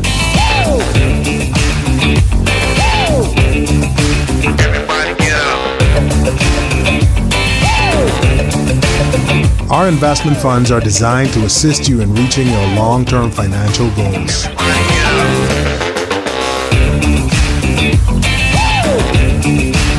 Let us show you how. Everybody get up.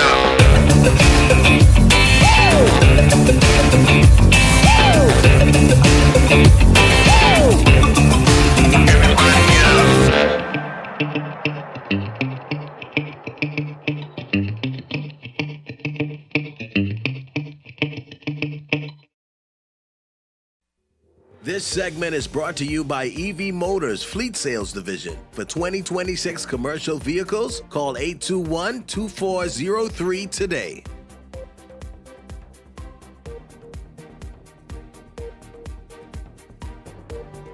Welcome back to Beyond the Headlines. It's good to have you all continuing to tune in. Of course, it's Thursday evening. You know many Thursday evenings what that means. Ian Thomas is here from Direct Marketers. And Ian, of course, we are very excited. Easter is right here. Excited to see what it is you're talking about and what you have to share with us this evening. Of course, keep in mind it's like the Holy Week and all that stuff. I do, yes, I do. Yes, okay. Good evening and welcome to Beyond the Headlines. Thank you, Shanique Miller. My goodness, you look nice. I didn't mean be boring. Oh, don't be okay. I'm sorry. Okay. Oh, can I say what I want to say? I don't know. I'm just trying to go with the flow. Ebb and flow. Hey, listen.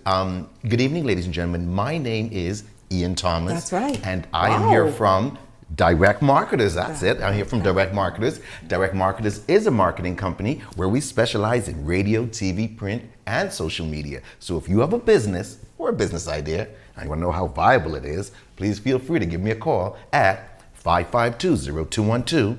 That's 552-0212. Dial 552-0212. That's 552-0212. Is that good? No, perfect. I mean, good. I love when you do that, yeah. Thank you. I just got a WhatsApp, kind of like a announcement or something really quickly. It said that this weekend, the public is invited to a conference for individuals who are having trouble climaxing. So if you are unable to make it, please send a email if you can't come.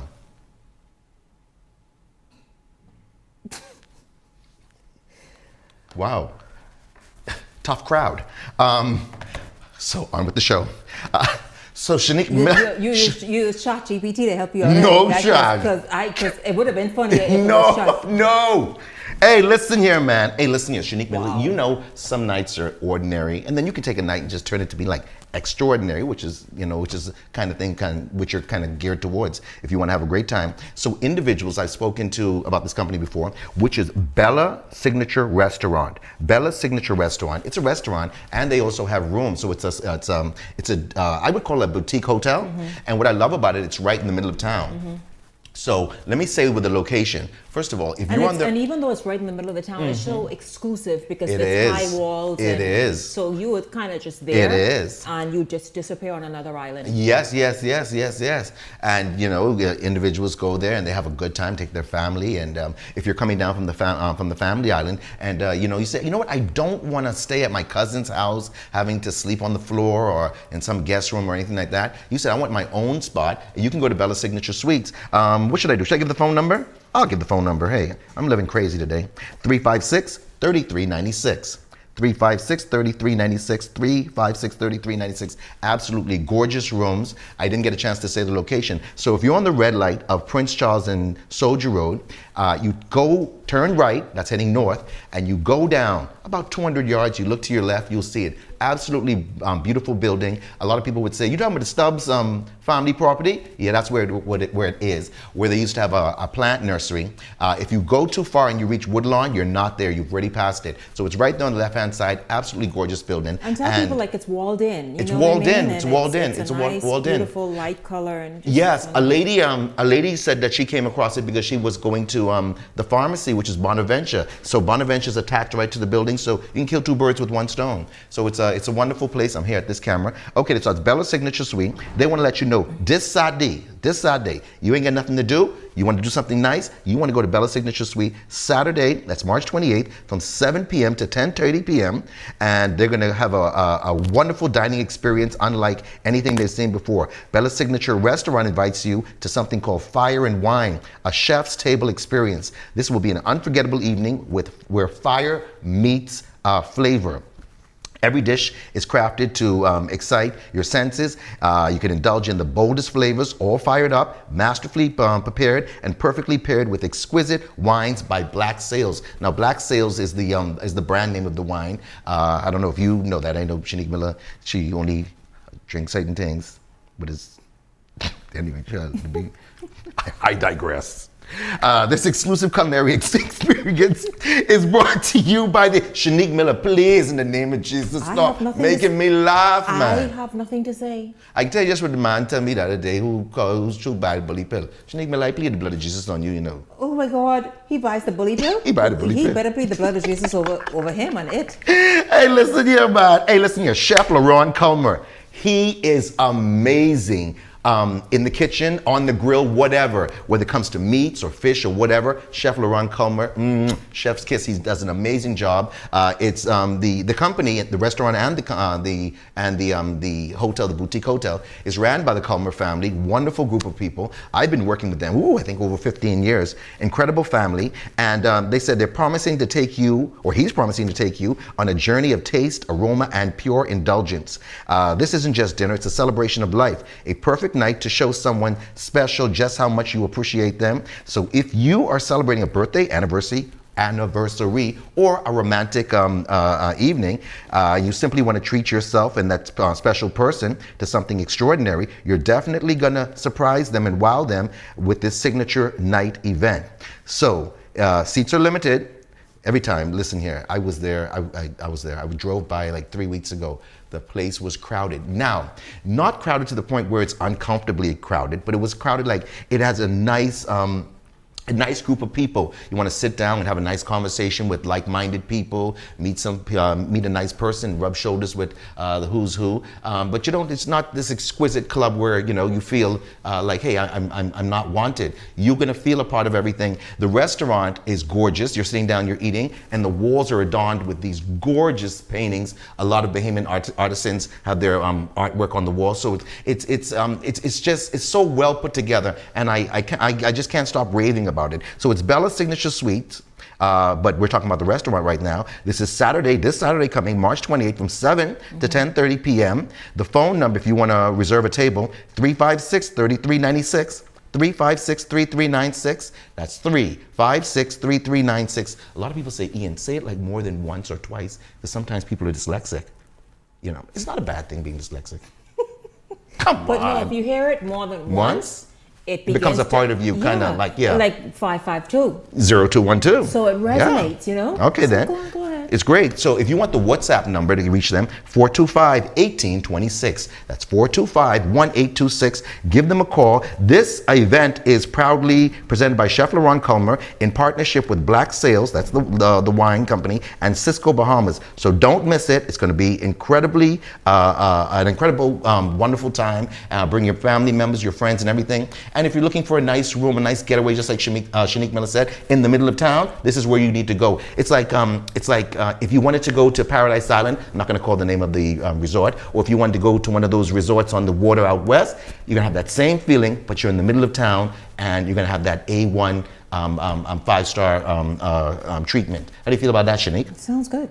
Sounds good. It is good. Charms Reloaded. I always talk about Charms Reloaded.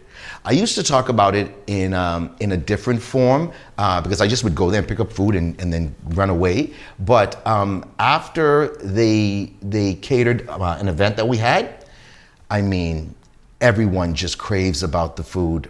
They did an event for my son last year, and then they did an event on my birthday. The food, everybody. I had people from all over the world come by. A lot of my friends from the United States and Canada, they were there, and they were like, Ian, this is, who did the food? And I was like, Charms Reloaded, they're my client. And they were like, man, this food is great. Because some of them have been here before and tasted Bahamian food. And I was like, yeah, okay. So if you want a different type of food, you want to taste them, it's all Bahamian, but of course it's infused with other Caribbean type dishes and so forth. Let me tell you where they're located. It's located 6th Terrace, Madera Street, right next to, I hate to call out of companies, right next to Donald's Furniture. I'm just using it as a landmark, ladies and gentlemen. It's right next door to the Donald's Furniture. They open up 7 days a week from 12 noon to 4 a.m. So that's a great thing to know. A lot of people know them as the ultimate adult playground, restaurant, and bar. So if you know, you know. Wink, wink. So it's a wonderful place to go. I've taken a few clients. You've been there as an adult. I've gone there and I stood outside and I say, Jesus, all these mans them going in there. You've been there as an adult to play. So you stood outside and watched. I stood outside and I was like, hey, what's the big idea? What are you guys doing in there? Yeah. Sheesh. I wish I had the guts to go in there. But it's a wonderful place, I'm telling you. Yeah. You're going to see gorgeous, gorgeous people when you go inside there, and they're having such a wonderful time. It's so nice and cozy. I digress. Let's go again. Charms Reloaded. What they have on the menu? They got chicken and turkey and pig feet. They got ribs and mutton and sheeptown souse. You know what I like about souse? Souse is a type of food that you can have any time of the day, and I love it. I love my sheeptown souse. You can get turkey and pig feet and chicken and all that stuff like that. But me, I love my sheep tongue sauce. So if you like sheep tongue sauce just like me, I'm looking at the wrong camera. If you like sheep tongue sauce just like me, you want to go down there to Charms Reloaded. So they got wing specials, shrimp and wings. I don't like to call the prices, but anything. They got all types of seafood. They got chicken taco, shrimp taco. On the sides, fries, macaroni, corn, mixed veg, potato salad. You can get plain wings and flavored wings. You can get curry mutton and curry chicken and pork chops, steam or bake. You can get grouper and snapper, and you can get barracuda. Now, if you like barracuda? I don't think I've ever had it. You never had barracuda? Sheepers creepers. Welcome to the Bahamas, Shanique Miller. Barracuda is, they say, eat at your own risk. But the thing what I like about it, it's such a good meat. But if you get hit, oh Lord, I get hit last year. That was not good, Shanique. How long did it last? It lasted a good while. But it's just something. But if you get a good one, which everyone hopes to get, you're gonna have a really good time. Barracuda meat is just absolutely gorgeous. You like to eat healthy, Shanique Miller. They got salmon, so that's ideal for you. Salmon and shrimp. So they got pastas and fettuccines and all this different stuff. But like I said for the last something for everyone. Something for everybody. Yes, yeah. And like I said for the last broadcast, if you have, I want you to go to your cell phone, go into the contacts, look for your caterer's number and erase it. You don't need them anymore. You told me something, and I told the owner, and I said, you know what Shanique Miller said, Ian, focus on the catering, and you were absolutely right. You know, it's not normal that you're right. You know, you're right every once in a while. You know, you can count it on one finger. Shanique was right there, but this one, you were absolutely right. Stay focused on. Yeah, on man, you was right, Shanique Miller. The food. Catering, get rid of your caterer. You only want to go to Charms Reloaded. If the food don't taste good, I personally will give you $100 out of Shanique Miller's salary. I know you're saying, Ian, how can you be so generous? You know what? I got money like that. I'll get $200 out of that salary to give to you if you don't like the food. Listen, look at the confidence I have. I got confidence shooting out of my whistle.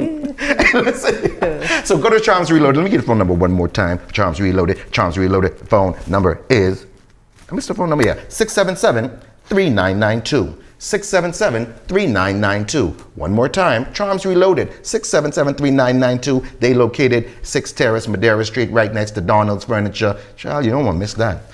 Candid Security. Man, oh man, oh man, oh man. If you're running a business right now, you have a company or whatever it is, and you care about your employees and the people who frequent your establishment, then you should know the importance of feeling safe. And Shanique and I always talk about that. She's always, you know, Ian, when you bring on a security company or a camera company, she always, Ian, safety is so important. Yeah, you know what I mean? So if you have a shop, you have a business, whatever it is, try to get yourself some security.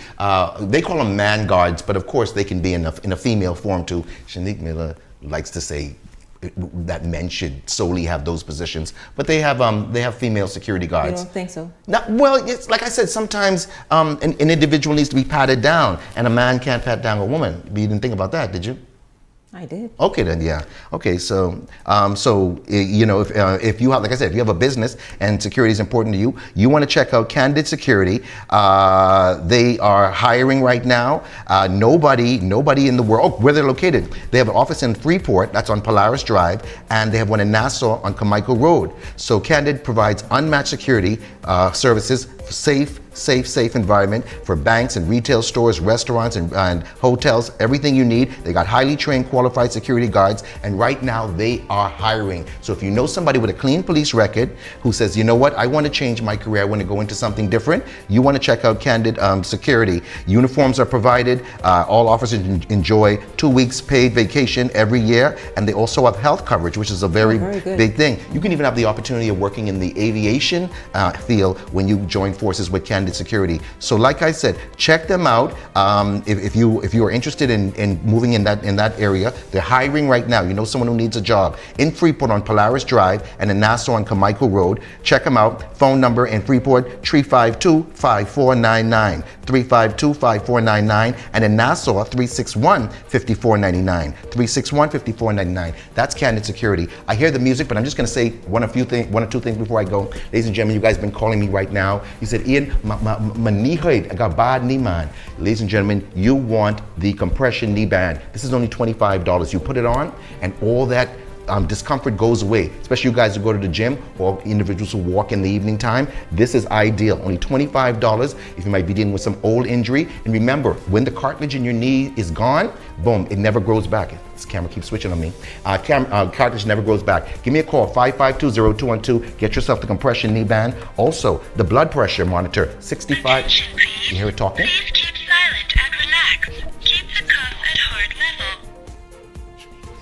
He's never going to do something like Shanique always like, what that say? Shanique, please be quiet. And this is really good. This is $65. Get yourself that. And also, what I want to tell you about, I want to talk to you about the Rose Toy. The Rose Toy is only $55. People are getting this right now for the season. 'Tis the season, this Easter season, people are getting the Rose Toy. It's a great deal. Hey, we gotta move these products. Wow. Hey, listen here, also the bully pill. Everyone keep calling me. Mr. Thomas, I thank you so much for giving that man the bully pill, but he wouldn't leave me alone. I can't go in the kitchen. I say, Harold, Jesus, leave me alone. Stop trying to run behind me. You like, touch up woman, get out of Harold. Oh Lord, you can't go to the thing. Grab me, put on a little pump-up shorts. Get the bully pill, man. That's right. $55. $55, a bottle of 5 pills. It's wonderful. It's all natural. If you're dealing with any high blood pressure or hypertension or diabetes or whatever that is, you don't have to worry about it. It's all natural. It's $55. You take 1 pill, half an hour, boom. You're going to have a nice, strong erection and you're going to be so happy. You're going to be so impressed. And your partner's going to say, whoa, is that a remote control in your pocket or you're happy to see me? So some people would say that, Shanique, but like some people walk around with remote control. So that's a wonderful thing. Ladies and gentlemen, I gotta get out of here. But you people who still been calling me about the soursop, you got the soursop here, that's $69.95. You've got the kidney cleanser, that's also a big seller for $34.95. The Jimarito Eye Honey, if you're dealing with any cataracts or glaucoma, this clears up your vision, that's $75. And the Sea Moss gummies, those are $35. Give me a call, Ian Thomas, Direct Marketers. My number on the screen, 552-0212, 552-0212, dial 552-0212, 552-0212. Break off or something. Break off. You have a lot of energy this evening. A lot of energy. I believe you took all those. I swear I take a horse. I take a horse case. I think it was I'm like Oscar the Grouch. Yes, that's what you did. Listen, I thank you very much, Ian. It's good to have you here. Thank you very much. Thank you. It's also awesome having you tune in this evening. Again, 552-0212. Call Ian. Get sorted out for this long Easter weekend. Certainly, Ian, again, good seeing you. Of course, at the top of tonight's show, my Hot Topics panel, Cassius and Ellington, and then in the middle of the show, Serena Williams. Thank you to all of you this evening. And then, of course, a big thank you to you for tuning in. It's been awesome having you here. I look forward to seeing you right back here tomorrow evening. For the entire Beyond the Headlines team, I'm Shanique Miller. Make it a great evening, everyone. The Verizon Media Group, home of ILTV, Paramount Systems Limited.